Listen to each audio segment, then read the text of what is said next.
Hello students, welcome to Vande Tripura classes.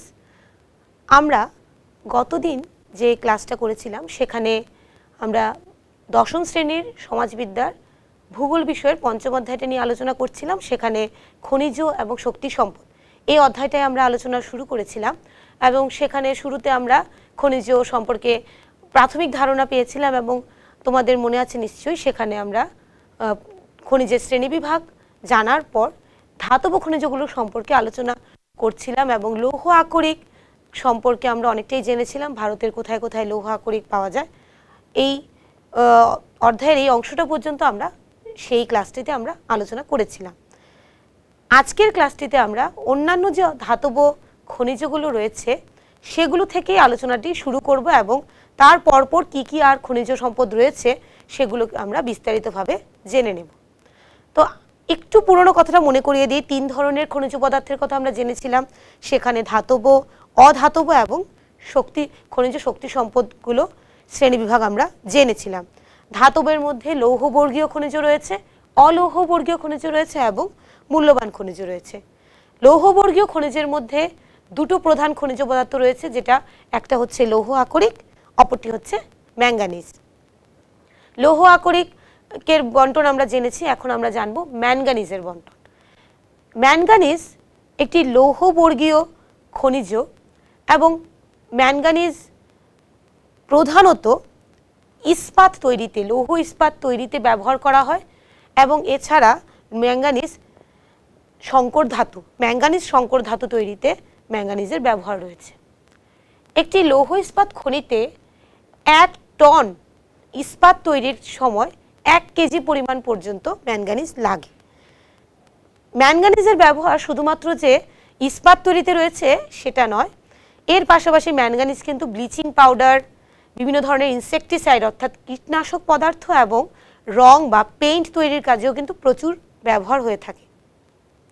ভারতবর্ষে ওড়িশা রাজ্যে প্রচুর পরিমাণে ম্যাঙ্গানিজ পাওয়া যায়।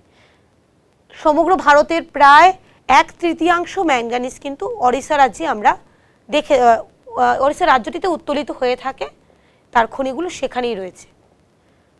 দেখো, ভারতের মানচিত্র এবং ম্যাঙ্গানিজের বন্টনটি যদি আমরা পাইচিত্রের মাধ্যমে দেখি, সেখানে আমরা পাইচিত্রটিতে সুস্পষ্টভাবে আমরা দেখতে পাচ্ছি যে ওড়িশা 1/3 স্থান দখল করে রয়েছে, তারপরেই রয়েছে মধ্যপ্রদেশের স্থান এবং তৃতীয় স্থানে রয়েছে কর্ণাটক রাজ্য। এছাড়া অন্যান্য রাজ্যের মধ্যে অন্ধ্রপ্রদেশ, গোয়া, ঝাড়খণ্ড এবং মহারাষ্ট্র রাজ্যতে প্রচুর ম্যাঙ্গানিজের সঞ্চয় রয়েছে। ম্যাঙ্গানিজ লৌহবর্গীয় খনিজের মধ্যে লোহার পরে, লৌহ আকরিকের পরে সবচেয়ে বেশি গুরুত্বপূর্ণ একটি খনিজ এবং ভারতে, দক্ষিণ ভারতের দিক থেকে দেখো এবং কিছুটা পূর্ব ভারতেও প্রচুর ম্যাঙ্গানিজ উত্তোলিত হয়ে থাকে। অলৌহবর্গীয় খনিজগুলি যদি আমরা এবার দেখি, তাহলে প্রথমত আমরা যে খনিজটি সম্পর্কে জানব সেটা হচ্ছে কপার বা তামা। এছাড়া যদিও আরও অসংখ্য অলৌহবর্গীয় খনিজ রয়েছে, যেরকম স্বর্ণ, বক্সাইট, লেড, জিঙ্ক, কিন্তু এর মধ্যে কপার বা তামার একটা খুবই গুরুত্বপূর্ণ ভূমিকা রয়েছে। বিভিন্ন ধরনের মেটালার্জিক্যাল বা ধাতব যে শিল্পগুলো রয়েছে, সেখানে ইঞ্জিনিয়ারিং শিল্প এবং ইলেকট্রনিক ইন্ডাস্ট্রি যেগুলো রয়েছে, ইলেকট্রনিক শিল্পকেন্দ্রগুলোতে এর ব্যবহার প্রচুর।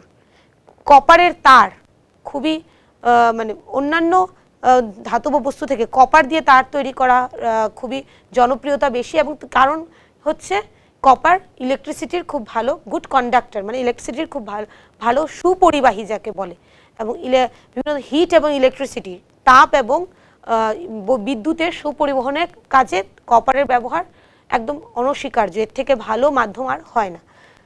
এছাড়া ইলেকট্রিক কেবল তৈরিতে, আমি কিছুক্ষণ আগেও বললাম, ইলেকট্রিক কেবল তৈরিতে কপার প্রচুর পরিমাণে ব্যবহার করা হয়। কেমিক্যাল ইন্ডাস্ট্রিতেও কপারের ব্যবহার প্রচুর রয়েছে, বিভিন্ন ধরনের জুয়েলারি ইন্ডাস্ট্রিতেও কপারের ব্যবহার রয়েছে বা তামার ব্যবহার রয়েছে। ভারতে মধ্যপ্রদেশ, রাজস্থান, ঝাড়খণ্ড এই 3টি রাজ্যে প্রচুর পরিমাণে তামা বা কপার পাওয়া যায়। ভারতের মানচিত্রে আমরা যদি দেখি তাহলে দেখব যে রাজস্থানে সবচেয়ে বেশি তামা বা কপার উত্তোলিত হয়। পাই চিত্রটিতে দেখলে সহজেই বোঝা যায় রাজস্থান 48%, তারপর রয়েছে মধ্যপ্রদেশের স্থান এবং নেক্সট তৃতীয় স্থান অধিকার করছে ঝাড়খণ্ড। এছাড়া অন্যান্য কিছু রাজ্য রয়েছে যেরকম তামিলনাড়ু, গুজরাট, এসব রাজ্য কিছু কিছু পরিমাণ কপার বা তামার সঞ্চয় রয়েছে। ওড়িশাতেও তামার সঞ্চয় রয়েছে এবং প্রধান যে তামা উত্তোলক অঞ্চলগুলো রয়েছে ভারতের, সেগুলো রাজস্থানের খেত্রি, মধ্যপ্রদেশের বালাঘাট, ঝাড়খণ্ডের সিংভূম, এগুলো হচ্ছে প্রধান তামা উত্তোলক অঞ্চল। এই অঞ্চলগুলো থেকে ভারতের অধিকাংশ তামা উত্তোলিত হয়। নেক্সট যে অলৌহবর্গীয় খনিজটি সম্পর্কে আমরা জানব সেটা হচ্ছে বক্সাইট। বক্সাইট হচ্ছে এমন একটি খনিজ যেটাতে প্রচুর পরিমাণে অ্যালুমিনা পাওয়া যায়, অ্যালুমিনা সিলিকেটস পাওয়া যায় এবং এই অ্যালুমিনা হচ্ছে অ্যালুমিনিয়ামের প্রধান আকরিক। তাহলে বক্সাইট হচ্ছে অ্যালুমিনিয়াম শিল্পের প্রধান আকরিক। অ্যালুমিনিয়াম এমন একটি ধাতু যেটা বক্সাইট থেকে নিষ্কাশিত হয় এবং এর মাধ্যমে বিভিন্ন ধাতব বস্তু তৈরি করা হয়। সেই উড়োজাহাজের প্লেনের যে বডিটা হয় সেই বডিটা থেকে শুরু করে দৈনন্দিন জীবনে ব্যবহৃত থালা বাসন বা কড়াই বা যে ভাতের হাঁড়ি, এগুলোর বিভিন্ন ক্ষেত্রে অ্যালুমিনিয়ামের ব্যবহার রয়েছে। অ্যালুমিনিয়াম অনেক বেশি নমনীয়, খুব সহজে এটাকে বিভিন্ন শেপ দেওয়া যায়, এজন্য অ্যালুমিনিয়ামের ব্যবহার কিন্তু অন্যান্য ধাতুর তুলনায় অনেক বেশি এবং তার কন্ডাক্টিভিটিও রয়েছে, ভালো সুপরিবাহীও রয়েছে তার তাপের, সেজন্য এটাকে খুব সহজে এবং খুব ভালোভাবে করা যায় বলে বিভিন্ন ইন্ডাস্ট্রি বা বিভিন্ন শিল্পক্ষেত্রে অ্যালুমিনিয়ামের ব্যবহার কিন্তু খুব বেড়েছে। বর্তমান সময়ে তোমরা দেখবে, যেহেতু আমরা জানি যে কাঠ যেহেতু আমাদের গাছ কেটে কাঠ তৈরি করা এবং কাঠের দরজা জানলা তৈরি করতে প্রচুর কাঠ দরকার হয় এবং কাঠ দরকার যখন মানে অর্থাৎ গাছ কাটতে হচ্ছে এবং সেই গাছ কাটা কমানোর জন্য দরজা জানলার মতো এবং শক্ত জিনিস তৈরি করার ক্ষেত্রেও কিন্তু অ্যালুমিনিয়ামের শিটসগুলো আজকাল ইউজ করা হচ্ছে। আমরা প্রায়ই দেখতে পাই দরজা জানালাতে যে স্লাইডিং জানালা দরজাগুলো লাগানো হয়, বেশিরভাগ ক্ষেত্রে অ্যালুমিনিয়ামের ব্যবহার এখানে প্রচুর করা হয়ে থাকে। এভাবে অ্যালুমিনিয়ামের বিভিন্ন ক্ষেত্রে ব্যবহার রয়েছে এবং তার প্রধান আকরিক কি? তার প্রধান আকরিক হচ্ছে বক্সাইট। আমাদের ভারতবর্ষে বক্সাইটের যে সঞ্চয় রয়েছে সেটা প্রধানত যে রাজ্যগুলোতে রয়েছে তার মধ্যে প্রধান রাজ্যগুলো কোনগুলো আমরা ছবিতে দেখে নেব। প্রধান হচ্ছে গুজরাটে সর্বাধিক বক্সাইটের সঞ্চয় রয়েছে, তারপরে হচ্ছে ঝাড়খণ্ডের স্থান, তৃতীয় হচ্ছে মহারাষ্ট্র। এই রাজ্যগুলোতে প্রধানত অ্যালুমিনিয়ামের যে প্রধান আকরিক বক্সাইট উত্তোলিত হয়। এছাড়া অন্যান্য কিছু কিছু রাজ্যেও বক্সাইট পাওয়া যায়, যেমন তামিলনাড়ুর কিছু অংশে, মহারাষ্ট্র, গোয়ার কিছু অংশে, গুজরাটের কথা আগেই বলেছি। তো এভাবে ভারতবর্ষের বিভিন্ন রাজ্যগুলোতে প্রচুর বক্সাইট উত্তোলিত হয়। এবার আমরা দেখে নেব নন মেটালিক মিনারেল বা অধাতব খনিজগুলো সম্পর্কে। নন মেটালিক মিনারেলের সংখ্যা প্রচুর, কিন্তু ভারতে মাইকা বা অভ্র যে নন মেটালিক মিনারেল যেটা রয়েছে অধাতব খনিজ, তার পরিমাণটা একটু তুলনামূলকভাবে একটু বেশি আছে এবং মাইকার ব্যবহারও অনেক ক্ষেত্রে বেশি। মাইকা বা অভ্র ছবিতে তোমরা দেখলে বুঝতে পারবে আশা করি যে এটা একটা অনেকটা স্তরে স্তরে জমা একটা পাতলা পাতের ওপর পাত বসালে যেরকম একটা আকরিক পাওয়া যায়, এই ধরনের একটা আকরিকের মতো তার রূপটা, এবং মাইকার ওপরটা যদি একটু হাত দিয়ে খোটা যায় দেখবে এরকম পাতলা লেয়ার মতো উঠে আসছে। মাইকা বিভিন্ন রঙের হতে পারে, চিত্রে যেটা আছে সেটা অনেকটা ধূসর সাদাটে এরকম একটা রং, কিন্তু মাইকা পুরো কালো রঙের হতে পারে, সবুজ হতে পারে, লাল হতে পারে এবং ইয়েলো বা হলুদ রঙেরও হয়ে থাকে। মাইকার কিন্তু প্রচুর ব্যবহার রয়েছে, বিশেষ করে ইলেকট্রিক এবং ইলেকট্রনিক ইন্ডাস্ট্রিতে। বিভিন্ন ধরনের ইলেকট্রনিক সামগ্রী তৈরিতে মাইকা বা অভ্র ব্যবহার করা হয়ে থাকে। আমাদের ভারতবর্ষে প্রধানত যেই সব অঞ্চলে মাইকার সঞ্চয় রয়েছে সেগুলো হলো ছোটনাগপুর মালভূমি, সেখানকার কোডারমা অঞ্চলে, গয়া হাজারিবাগ অঞ্চলে মাইকা বা অভ্রের সঞ্চয় রয়েছে।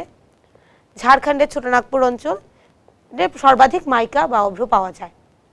তারপরে রয়েছে রাজস্থান এবং অন্ধ্রপ্রদেশের স্থান। মাইকা ছাড়াও আমাদের ভারতবর্ষে অন্যান্য যে অধাতব খনিজগুলো পাওয়া যায় তার মধ্যে উল্লেখযোগ্য হচ্ছে চুনা পাথর। চুনা পাথর যেটাকে লাইমস্টোনও বলা হয়, চুনা পাথরের অনেক ব্যবহার। লৌহ ইস্পাত খনিতে লৌহ ইস্পাত শিল্পকেন্দ্রগুলোতে যে লৌহ ইস্পাত তৈরি করা হয় সেই ইস্পাত তৈরিতে লৌহ আকরিকের সঙ্গে চুনা পাথর দিতে লাগে। চুনা পাথর না দিলে লৌহ ইস্পাত তৈরি করা যায় না। তো চুনা পাথর, এছাড়াও সিমেন্ট শিল্পে চুনা পাথর প্রচুর প্রয়োজন এবং চুনা পাথর দিয়ে আরও অন্যান্য শিল্পক্ষেত্রেও চুনা পাথরের যথেষ্ট ব্যবহার রয়েছে। তো এই অধাতব খনিজগুলোর মধ্যে অভ্র ছাড়া চুনা পাথর একটা গুরুত্বপূর্ণ খনিজ। এছাড়া রয়েছে গ্রাফাইট এবং বিভিন্ন ধরনের লবণ, যেটা অধাতব খনিজের উৎস। এবার আমরা দেখে নেব খনিজ সম্পদ সংরক্ষণের ব্যাপারটা। ভারতবর্ষে বিভিন্ন ধরনের খনিজ সম্পদ পাওয়া যায় এবং খনিজ সম্পদগুলো আমরা কিন্তু দৈনন্দিন জীবনে যে ব্যবহার করছি এবং তার পরিমাণটা কিন্তু দিন দিন বাড়িয়ে চলেছি। সকলেই জানি আমরা যে খনিজ হচ্ছে একটি নন রিনিউয়েবল রিসোর্স, অর্থাৎ এটা অনবীকরণযোগ্য সম্পদ, সহজে আমরা ফিরে পাবো না। এটা একবার যদি নিঃশেষ হয়ে যায় এবং দীর্ঘ বছর লেগে যায়, হাজার হাজার বছর লেগে যায় সেই খনিজগুলো পুনরায় সৃষ্টি হতে। তো এই কারণে খনিজগুলোকে ব্যবহার করার সময় তাদের সংরক্ষণের কথাটিও কিন্তু আমাদের মাথায় রাখতে হবে। ক্রমাগত এগুলোর উত্তোলন এবং প্রচুর পরিমাণে ব্যবহার বিভিন্ন খনিগুলোকে নিঃশেষ করে দিয়েছে। ভারতের এরকম অনেক অনেক প্রাচীন খনি রয়েছে যেগুলো বর্তমান সময়ে শূন্য হয়ে আছে। শুধুমাত্র আমাদের অত্যাধিক লালসা বলতে পারি বা আমাদের অত্যাধিক চাহিদার কারণে যখন আমরা প্রচুর পরিমাণে খনিজগুলোকে উত্তোলন করে ফেলছি, দেখা যাচ্ছে খনিজ গর্ভগুলো শূন্য হয়ে গেছে। তাই এই খনিজগুলোর যে ব্যবহারযোগ্যতা আমরা বুঝতে পেরেছি, তার থেকে তোমরা নিশ্চয়ই ধারণা করতে পারছো এই খনিজগুলো সংরক্ষণ করা কতটা প্রয়োজন।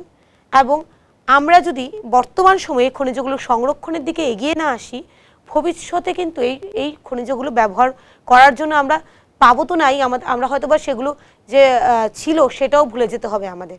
তাই আমাদের কি করা উচিত, আমাদের খনিজ সম্পদগুলোকে আমাদের জুডিশিয়াস ওয়েতে, মানে যতটুকু প্রয়োজন বিবেচনামূলক দৃষ্টিতে আমাদের সেগুলোকে ব্যবহার করতে হবে, এমনভাবে যেন সেটা সাস্টেইনেবল হয়। সাস্টেইনেবল অর্থাৎ যা স্থিতিস্থাপকতা থাকে যেন তার, যাতে করে এমন না হয় যে আমরাই ব্যবহার করলাম, আমাদের যে পরবর্তী প্রজন্মে যারা আসবে ওরা এই খনিজগুলো আর দেখতেই পাবে না, এমন যেন না হয়। তার জন্য প্ল্যানিং করে, পরিকল্পনা করে সেগুলো ব্যবহার করতে হবে। এবং সেক্ষেত্রে ধাতুর পুনর্ব্যবহার একটা খুবই গুরুত্বপূর্ণ একটা দিক। ধাতব বস্তুগুলোকে যদি আমরা পুনরায় ব্যবহার করার কাজটা করতে পারি, তাতে অনেক খনিজ কিন্তু নতুন খনিজ উত্তোলন কমে যাবে। বিশেষ করে লৌহ আকরিকের ক্ষেত্রে স্ক্র্যাপ আয়রনস আছে, যেরকম পুরনো ভাঙা গাড়ির অংশ, সাইকেল বা বিভিন্ন লৌহ যে যন্ত্রপাতিগুলো যেগুলো এখন ব্যবহার হচ্ছে না, জং ধরে পড়ে আছে স্ক্র্যাপ হিসেবে, সেগুলোকে কিন্তু উদ্ধার করে নিয়ে স্ক্র্যাপ আয়রন তৈরি করা যায়। হ্যাঁ, স্ক্র্যাপ আয়রন প্ল্যান্টস যেগুলো আছে সেখানে কিন্তু ওরা নতুন এই পুরনো ভাঙা জিনিস লোহার জিনিসপত্রগুলোকে দিয়ে নতুন করে ইস্পাত তৈরি করছে এবং নতুন করে এগুলো রিসাইক্লিং ওয়েতে আমাদের খনিজ সম্পদগুলো কম ব্যবহার করে পুরনো জিনিসগুলোকে রিসাইকেল করে আমরা ধাতব যে বস্তুগুলো তৈরি করে আমাদের অভাবটাও পূরণ করতে পারি, তার পাশাপাশি আমরা আমাদের ভবিষ্যতের জন্য কিছু সম্পদকে সংরক্ষিতও রাখতে পারি। তাহলে আজকে আমরা খনিজ সম্পর্কে যে আমাদের প্রাথমিক ধারণা ছিল এবং ভারতবর্ষে যে বিভিন্ন খনিজ দ্রব্যগুলো কোথায় কি পাওয়া যায় সেগুলো আমরা জেনে নিলাম। পরবর্তী ক্লাসে আমরা শক্তি সম্পদটা সম্পর্কে জানবো এবং অচিরাচরিত শক্তি সম্পদগুলো কিভাবে আমাদের খনিজ এবং শক্তি সম্পদের ব্যবহারকে কমাতে পারে এবং কিভাবে আমরা আমাদের দেশকে, আমাদের পরিবেশকে আরো সুন্দরভাবে এগিয়ে নিয়ে যেতে পারি, সেটা আমরা দেখে নেব আগামী ক্লাসে।